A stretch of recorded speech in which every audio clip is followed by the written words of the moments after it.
Totoo bang hindi kailangan ng binyag sa ligtasan?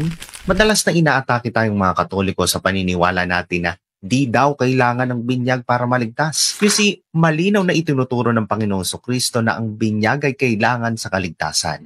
Ating himayin ang Katekismo ng Iglesia Katolika number 1257. Ang mismong Panginoon ay nagsabi na ang binyag ay kailangan para sa kaligtasan. Yan po ang mababasa natin sa 1.3.5. Dahil dyan ipinag-utos sa kanyang mga alagad na ipangaral ang ebanghelyo at binyagan ng lahat ng mga bansa.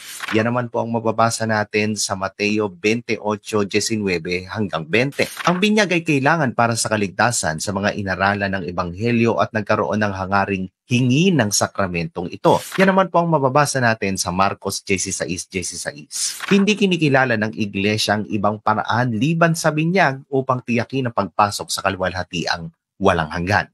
Kaya nga may tungkulin na huwag kaligtaan ang misyong tinanggap mula sa Panginoon na muling isilang sa tubig at sa Espiritu Santo ang lahat ng maaaring binyagan.